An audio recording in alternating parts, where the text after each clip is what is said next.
Just like a phoenix, anchors rising back up. Stoked to have this back, man. The Teleslab arc. The Teleslabs. The Teleslabs created by Rebecca, one of our players in our community, during our Flames of Creation. Our Flames of Creation contest to determine what's going to be a pivotal focal point for the upcoming arcs. And Teleslabs is an interesting one because it involves magic, and Gamma Haven is a setting that consists of all kinds of things, right? So here we have Teleslabs, which kind of it shows us a bit of the magical side of Haven, which is great. I really wanted to do that. Show different aspects of Haven from these different types of characters from different genres, a clash of genres and worlds.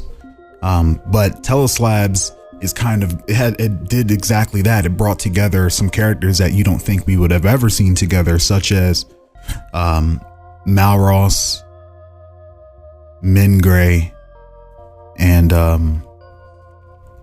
Vernali.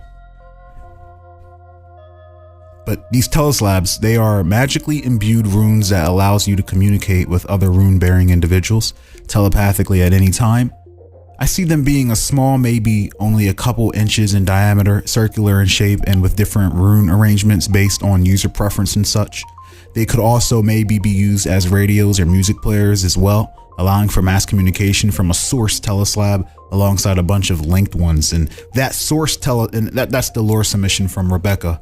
And that source Teleslab is where a lot of this scene has taken place. This I've been referring to it as a grand Teleslab, but source Teleslab is the correct term, and it's a lot bigger, and a lot of the surrounding community is using this particular source Teleslab. And you see Malross, him and his cult. He has a cult, by the way. Malross. There's so many cults. Let me bring up Malross. Malross. Let's dive into Malross real quick. Let's see what's going on with Malross. Malross Engram. I'm on Malross's profile here. He is zealous, scientific, and dedicated to the One. High Prelate Malross Engram, leader of the Sect of the One, a cult dedicated to nature and evolution. Hold up. So there's another character, Archbishop or Arch Bionic. I keep wanting to call him Archbishop. Arch Bionic Sagenar, who has a cult dedicated to technology. These guys are like the opposite of one another. But anyway, he has a cult, and the cult is called Sect of the One. It's actually one of his abilities, an asset ability. And if you go to his profile picture is really a really great picture representing, what kind of character he is. Despite, I think there's an axe on the back of his head, on the back of his back. But the Sect of the One is his ability. As High Prelate, I am the undisputed leader of the cult. Undisputed. Allowing me to utilize the assets of the cult. Example, buildings, weapons, labs, to my own use, in addition to assigning members of the enforcement branch to act as bodyguards, servants. Note, for balancing purposes, Malross will keep 2 enforcers on retainer at most times, unless an RP reason for more is needed. He also commands the cult's activities on a daily basis. And that's why we saw a lot of him kind of in that scene before they started going back to work. He blessed them with some words of wisdom. But it was like a regiment. You can tell they do this every day before they went to work. And I believe that's something he also submitted. Yeah, I think he did submit something about that, saying that he wanted to send them on their way with his vocal blessings as they studied. So we see this cult, this weird cult, that Min Gray, she pretty much calls him weird. And Vernali, he's very versed in things like this. And he kind of corrects Min Gray, saying, man, it's the cult of the one. And, you know, they're no different than all these other crazy cults around here. But Min Gray, let's see here. He's tall, unathletic. He's an orator. He has a ritualistic tattoo emerging from his hairline. He's wiry, bearded with strands of gray woven throughout. He looks just like this picture pretty much. But yeah, we see Malros, and he's leading this excavation. They're studying him, Min Gray, and Vernali together. They had formed this coalition called the Solarium Coalition, and they were studying these runes because this is a new technology. And you know, Vernali O'Connell, I believe that's his last name, he saw this as a potential threat if not approached correctly. And so they're studying for ways to protect people's minds, because when you mix the mind with you know, things like magic, it can open them up to threats, especially the weak-willed, the weak-minded. And we see a lot of that happening in this setting, you know, such as Selena Rend. You know, we just saw her in one of her brothels pretty much putting spirits inside of her victims. They're weak-minded individuals. After she breaks their minds down, you know, they bend to her will. So Vernali, he hit it on the head. And that's awesome, because that's the type of character he is. He's supposed to think about these things. He is the last bastion between everybody in this setting and spiritual monsters like Selena Rend, or dimensional, supernatural, paranormal, all that. And he's playing his role by thinking of that, you know, and because he's thinking from that perspective, we now, you know, that birthed this their entire objective. Vernali has the Solarium Emporium, or Solarium Coalition, studying these slabs, and RType X comes along. He comes along and he's also interested in them. Now, RType X in the past has always been somebody who was always interested in the energies. It's part of his Blue Lotus martial arts culture.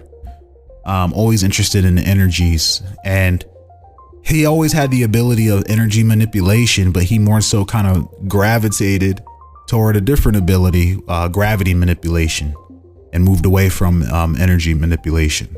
However, one of his legacy perks from the past is a hat called the Energy Vitae Fitted Hat, and it is pretty much when he encountered Saoirse, which was the first original G2 gamma type 2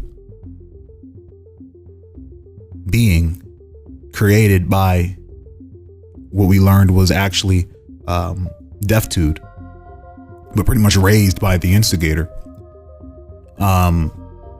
She had popped up and she was seeking the dragon, seeking RType X, and she found him and she freed him from where the instigator keeps a lot of important things, such as RType X. She freed him, and long story short, RType X did not get captured, and that player, their last actions were to capture, and they were successful.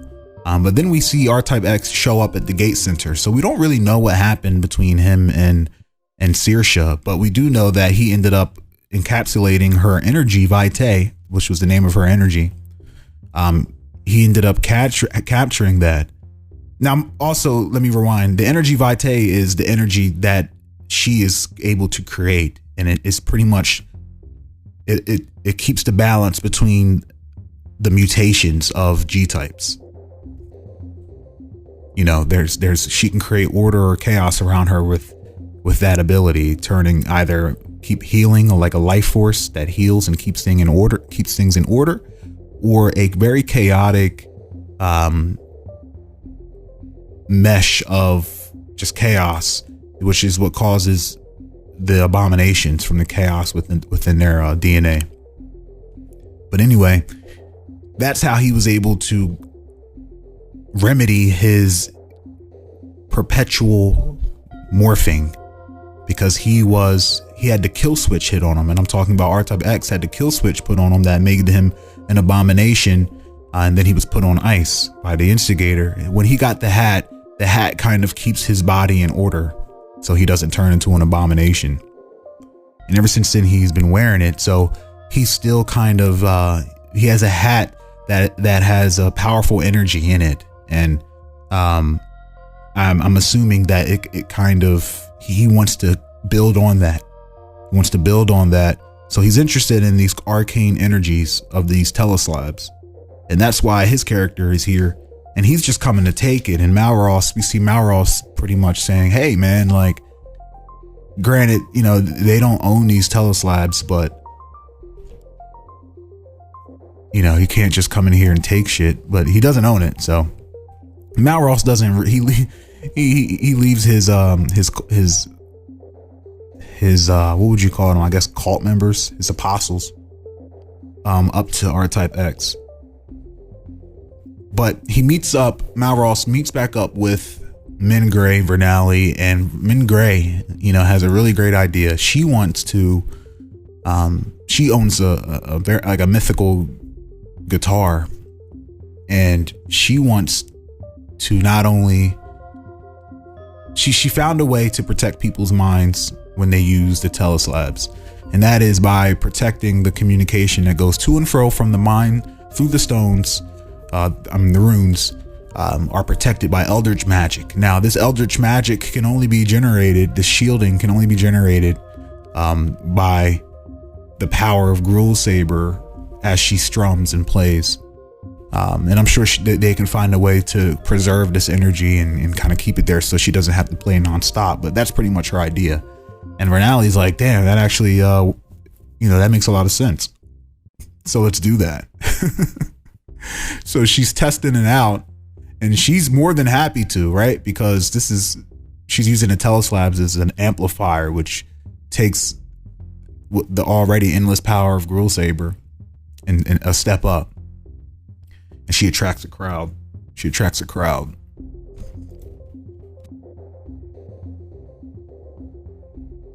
I also thought it was funny to see Vernali O'Connell. You know, the relationship that there seems to have been between Malross, Vernali, and Min and Gray. It was nice to see like these types of characters come together on the magical front to, you know, put their minds together. I don't know if they're together anymore. I heard something about the Solarium Coalition dissolving. I guess we'll figure out what happens in the episode. But there were some leaks. that that they might be dissolving and not you know, staying together. It's going to be hard to accomplish things. That's why, you know, the real factions are the ones that are going to be the ones that really stay together and can, you know, achieve things together with one common goal, sticking to the, you know, to the plan. That's hard. That's why you need at least 3 people who are gonna commit to creating a faction and kind of getting everybody on the same page. But that can be hard. That can be really challenging when, especially that first episode, right? I feel like a lot of people were like, oh, we're going to join a faction. We're going to do this and that, but maybe didn't consider the startup. You know, some were migrants. Some were already tied to certain things that were coming back, and certain things happened happened in the episode that went a certain way, and some people might be like, man, like, I kind of might want to do my own thing, or, you know, I don't know. That's a good question for y'all. Hey, anybody who's listening through our Anchor podcast, send in a voice message. let us know, like, if you're solo, if you're single, why do you choose to ride solo? Why do you choose to not join any kind of faction? Just out of curiosity. And for those of you who are in a faction, let us know why. You know, I'm pretty sure it's nice to be able to have somebody you can role play with in the role punk servers, build your characters and develop your characters together. I'm really looking forward to perusing and browsing the character profiles, hoping to see some relationships developing between characters, or even relationships with, you know, from each character, the relationship with themselves. But yeah, I'm curious as to why people decide to join factions, especially before their character is even, you know, settled in any particular arc. I mean, there's really no right way to do it.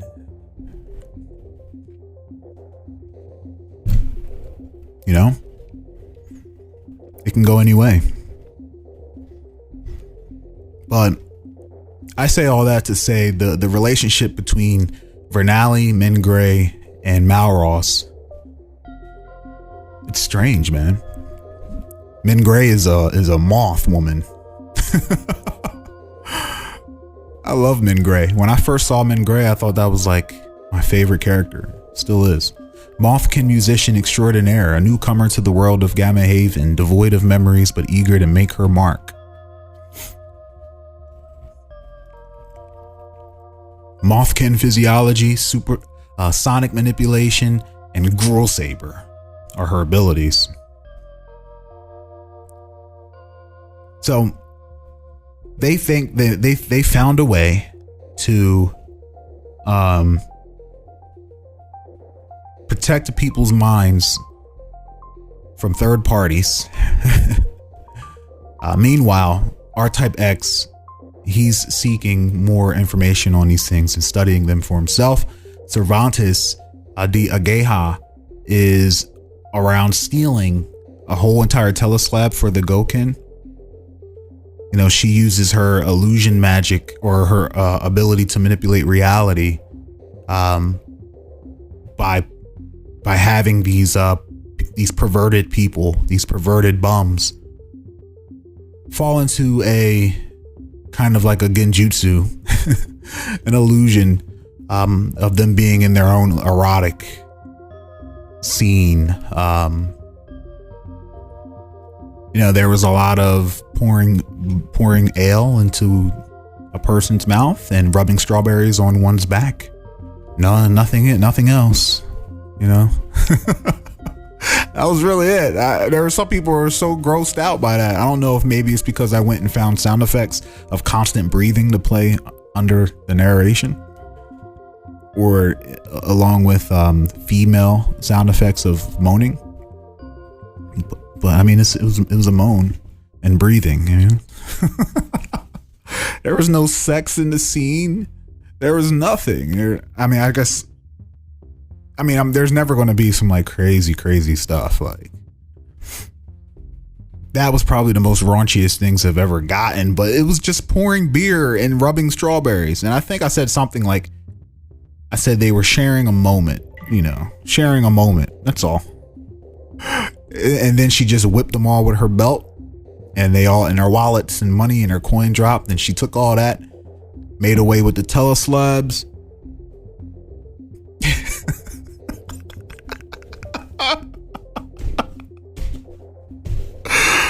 You know what? I'm going to be honest with you. So we had this character a long time ago named Ethan something, and he was a paranormal detective. I never wanted to bring this up because I feel sad. I feel ashamed.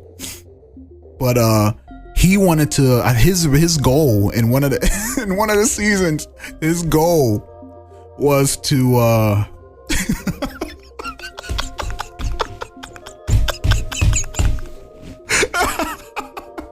his goal was to investigate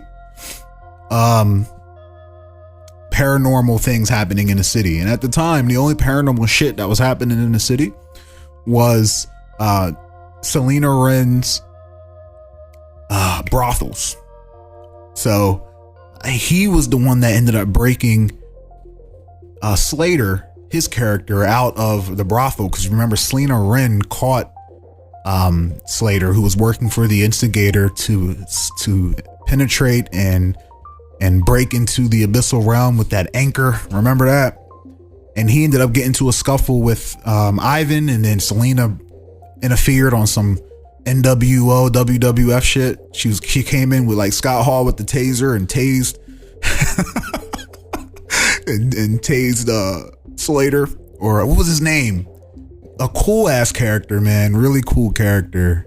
He was a pioneer, which was like they were like pretty much the SWAT team of cult members or some shit, pretty much. But Kay McVeigh. But this person, Ethan, was looking into these paranormal things, and it all led back to the brothels. And you know, Selena Wren, she has some brothels, man. It was awkward, but he had to kind of play the role to fit in, to get in there, because that's the environment that it was. And because this is a mix of everybody's imagination, they were like, you know, hey, big boy, come on in, right? And he gets in there and he breaks Kay McVeigh out. And that's where he discovers that he has his mutation, which is like this horn that would grow out of him. He discovered that through a car accident that ended up happening in a chase scene. Oh, that was a great scene. But that was the last we saw of that character. And I just don't think that player knew what they were getting into. Like, I don't know if they thought it was going to be some Harry Potter shit. The only paranormal thing that was going on was Selena Wren's crazy ass. And so you ended up, you know, expending your credit stick. But at least you freed Kay McVeigh.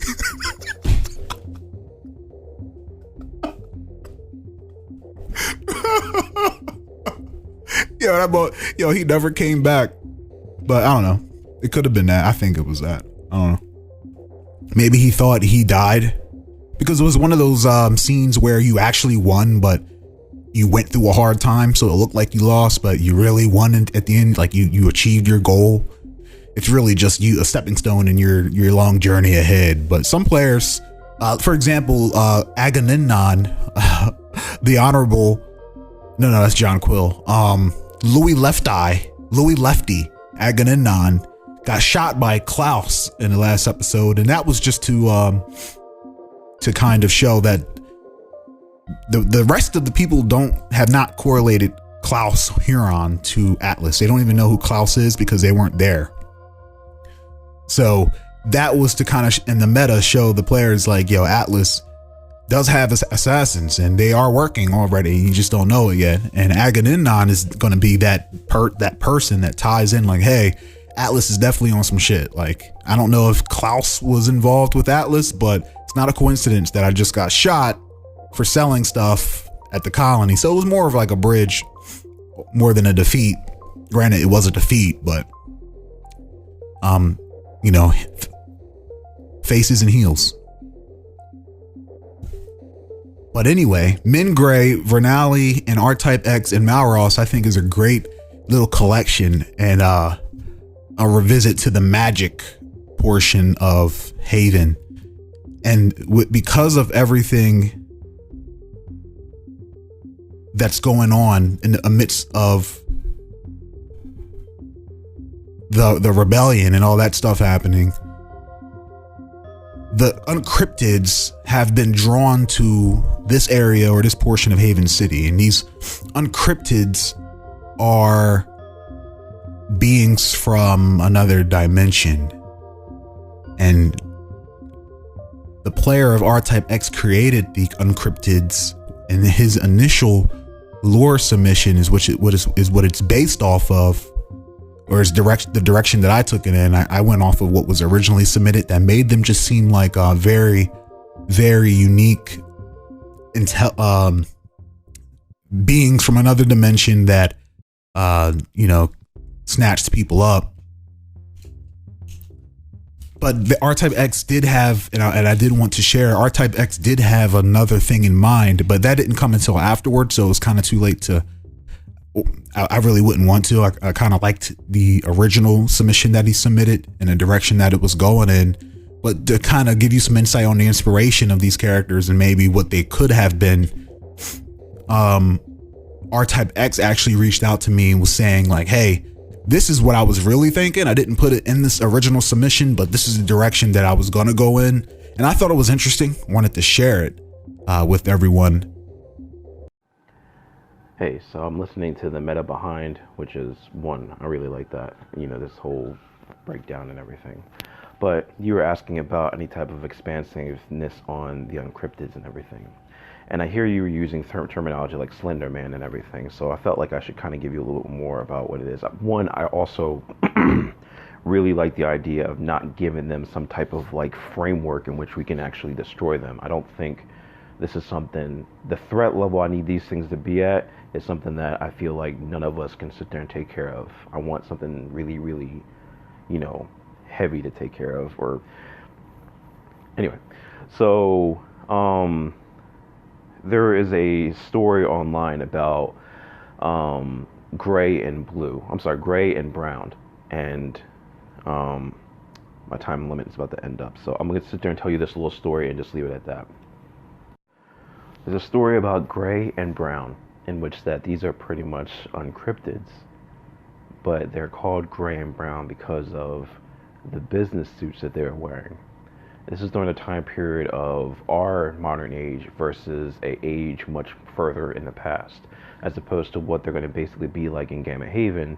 You can augment these things based off of something that looks like old and feels old to Gamma Haven residents. These people look out of place when they're around. They're very tall, as you've seen in the situation. They have the capabilities to be multi-dimensional beings. One of the main things we can kind of see is space and time distortion, stuff like that, blah, blah, blah. But they also have a lot of personality to them too, which is something I wanted to make sure that, you felt comfortable with. The story of Gray and Brown: find a homeless man on the street with a sign. Someone sees this from the outset, sees their interaction, which is right there is already a huge, huge thing. The person who actually observes this is stuck within the reality. There's nothing he can do. He's hit with the intense feeling of dread. And I want this to be more than just kind of like someone's manipulation of feelings. This is something beyond a mutation, this is survivalist instincts, beyond race, beyond anything, beyond whatever power level you have or whatever the case may be. They're able to, and they move in pairs for what we've seen so far. That's one of the things. Like gray and brown seem to be moving around in pairs, and they're communicating with this random homeless person on the street. Let's say we cut into the middle of the conversation because the person who's observing this thing can barely understand them, but starts to hear a little bit of things that sound like the common tongue or English or something. And the person, Brown, is actually, Gray's not even around. It's just Brown and the other guy. And he's trying to offer him money. But the first thing before he says is, how do you want to die? Do you want to die living comfortably? And he elaborates on this type of stuff. Or would you want to die here, nothing, thing on the street would have you until you're not even, found until your whole body is rotten. And whips out this cash of this big ass stack of money, which is like almost insane. Like it's close to probably like 5 mil in your hand, if you will. Something like a huge exorbitant amount of opportunity he's offering you. From what you can gather, though, the tone, if you can try to put a tone to it, the words are very mocking to this homeless man, as if the answer is not even something like he's even waiting for. He already knows the answer. It's very, what's the word? It's almost condescending to your whole existence, if that makes sense. And Gray comes in, and Gray has a different persona, which is more of the intimidating factor, and basically stating that just take the money, we know you're going to take it, something of that nature. We walk into something in the middle of what they're trying to do to this homeless person. We don't know exactly what's going on and this and the forth. Now, granted, this story is told from human perspective, and granted, we're G-types, so chances are we'll have to up the level from people who can sit there and kind of do different type of things to increase that type of threat.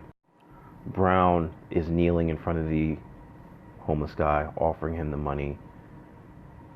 The fear of the homeless person is so profound that it really does touch to the very cells of him. And this is like running into something that you just can't face, and you're feeling as if that doesn't matter if your whole race was given 100 years to research on it. There's no way in hell we can sit there and face this type of thing. Gray comes in with a different disposition, a very intimidating, very more heavier disposition compared to Brown, who seems to be almost kind of cruel. And Gray is really not for the shits, you know. He's like, we are wasting time. And you realize that there's things that they're saying that hint towards some type of plan. But they're in the middle of dealing with us, and one of them finds joy in our misery, while the other one can't be bothered with it. So I feel like Uncryptids moving in pairs of two, you know, kind of invokes some type of Sith-like type of thing, whatever the case may be. But I still agree with the power study. So far, the only things that they've really been able to show that we can kind of ascertain and figure out is distortion via multidimensional beings and stuff. But I can expand on this a little bit more, but I wanted to sit there and let you know this, because giving them a personality to a degree hints towards something much, much more visceral and more intelligent beyond what we've been basically dealing with, to bring back that uncound feeling, you know what I mean? To bring back that beyond what we're dealing with type of thing. I think in my lore submission beforehand, they were like the bigger brothers to the Uncound and stuff like that, and they view the Uncound as nerds or something like that. I kind of meant to say that even though we haven't really explored the Uncound and what their presence are, you know, I guess in a sense of dealing with us beings as property and stuff, the Uncryptids seem to be more... I don't even know, and I don't even think I want to know, because I don't want to sit there and start moving RTX in that type of direction, you know what I mean? But, you know, hit me up if you have any questions. It's more so like it does follow the Alpha Cryptics storyline. You can find that on YouTube as well. That, you know, that's where I kind of got the basis of these things are, and I felt like that type of feeling, if we can try to inject that feeling into the game with everyone involved, would be the best.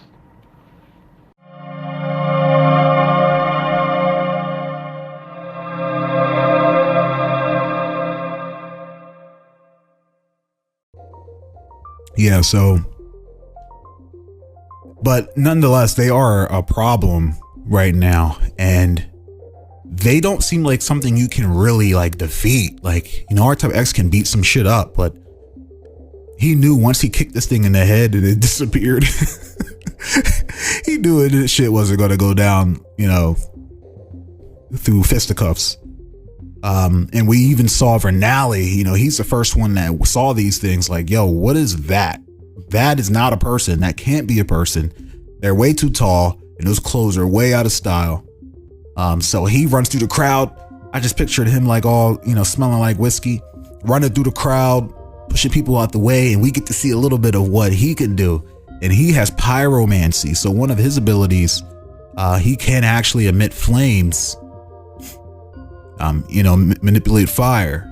So he runs through and he puts up a wall of fire to kind of fend off these Uncryptids who are getting ready to attack a whole group of people, probably with one swipe of their arm, you know what I mean? And he's able to get them to somewhere safer. But the thing walks right through the fire. So, you know, it goes to show you these are a problem, and it's going to take, we don't know anything about the Uncryptids. Maybe RType might have to dig a little deep into the archives. We don't know exactly how much RType knows about them But I would imagine these are like an ancient creature from way before his time. I alluded to them being something that his ancestors may have dealt with in the past over the spiritual territory of Ray Lagar.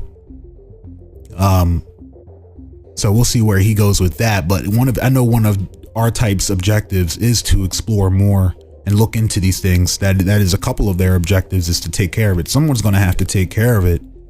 But that's why Act 2 is going to be interesting, because I threw a little wrench in the game. We have discovered that Min Gray, the strumming of her Gruul Saber has not only, it's the strumming, what it is Min Gray's powerful Gruul Saber is being amplified by Teleslabs, giant magic crystals. And it's making the sound have different effects. And one of the effects is it's disturbing the planes. And it's attracting, there's something about it that is attracting the Uncryptids. But we also learned in the upcoming episode, it's disturbing the planes. So much so that one of the Eldritch gods has been notified. All the Eldritch gods are aware when the Gruul Saber is being used. Okay? And that's the whole entire thing that could be created from this story arc. That's what's cool about these story arcs. We can, this is the beginning of this is like X-Men Volume 1. You know what I mean? And maybe the other arcs are Fantastic Four, Batman.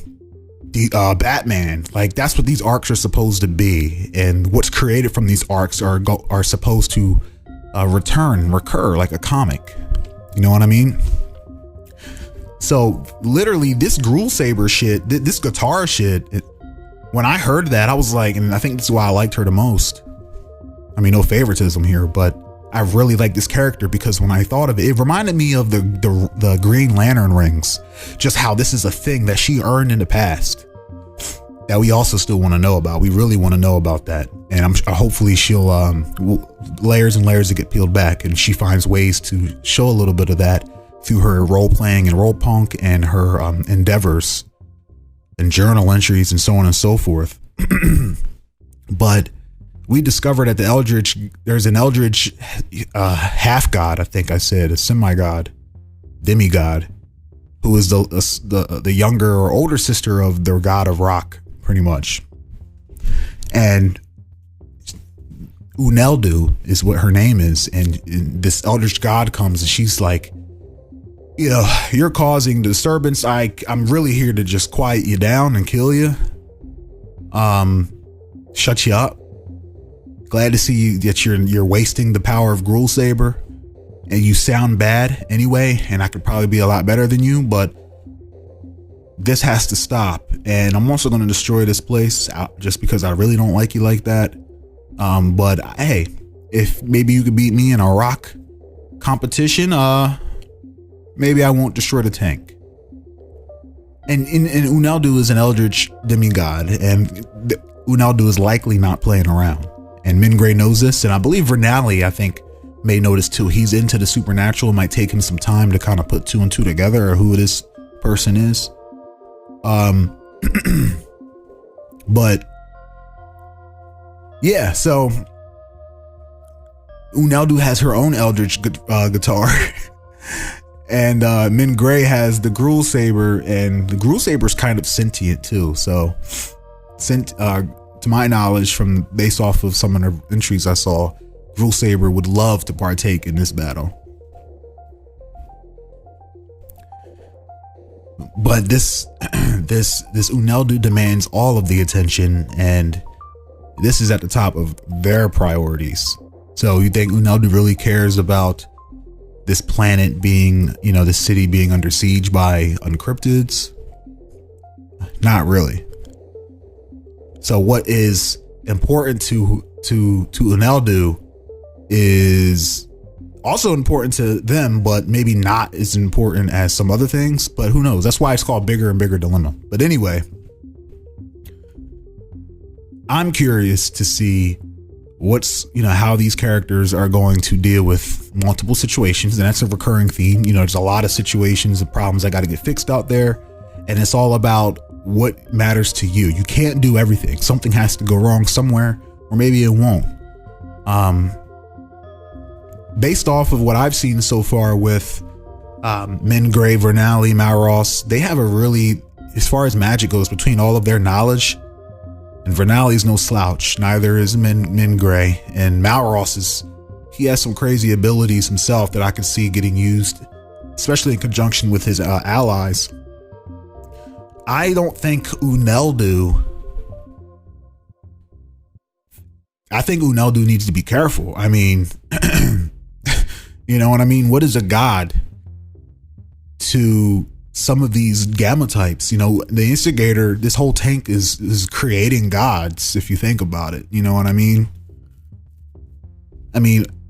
There are some characters who could potentially be considered gods, especially if you take them out of this tank and put them somewhere else. Think about Jace Beleren. Think about Grillion Point, John Quill. John Quill can, come on, man. Uneldu better be careful. But that's what I really want to drive home, is every arc can be really different and not everything has to be all combat. But at the end of the day, it could be whatever you want. But I wanted this god to come, not to fight everybody on some Dragon Ball Z shit, but like, hey, you're disturbing the peace. I think your guitar skills are trash, and let me show you why I should have the Gruul Saber. Mingray, Moth Girl. And Uneldu wants to rock off. Meanwhile, there's all kind of shit happening. So, I don't know. I think that's interesting. I'm really looking forward to seeing what happens. I really want to know how RType X is really here to learn about the slabs, and he really needs, Malros, Mingray, and Vernali to do that, because he doesn't have a magic bone in his body. He's not. He can attempt to study these things, but it might take a while. It's not one of his abilities. Granted, he can attempt anything he wants, but the most definite way would probably be with the assistance of these folks, the Solarium. But maybe all that will not matter, because maybe they'll all just piss off Uneldu, and Uneldu kills them all. Or maims them all. And destroys the world. Every arc has some kind of thing to it that can really mess up all the other arcs. So when I talk about rewards, the reward is going to go to the person who really achieved their main goals, because this is all built around the main goals. And it's going to be a heavy reward that will affect the narrative, your character. Just think about it. When Anarchy made the actions he made at the crossroads, where everybody had to choose to ally with the NPC enemy, which were the Servidae and the Green Gods, or they allied with Gate. Anarchy chose the Green Gods. The Green Gods won. And the whole entire next season started off with him with a head start and being established and ruling that cycle. And it had a powerful effect. That having that narrative power behind him, granted by his victory and deal that he had with the instigator, really put a lot of things in his favor. And if enemies to him did not approach things a certain way, or check off, everything they needed to check off, and things went unchecked, such as maybe a data breach with a character that is all about, technology, things got a little dicey for some folks. By the world potentially getting ready to be destroyed here, whatever happens, whoever comes out on top, you're going to have, whether it's a reward that was for all of you or each of you individually, it's going to be more so based off of what you were trying to achieve. And I want to make it worth it.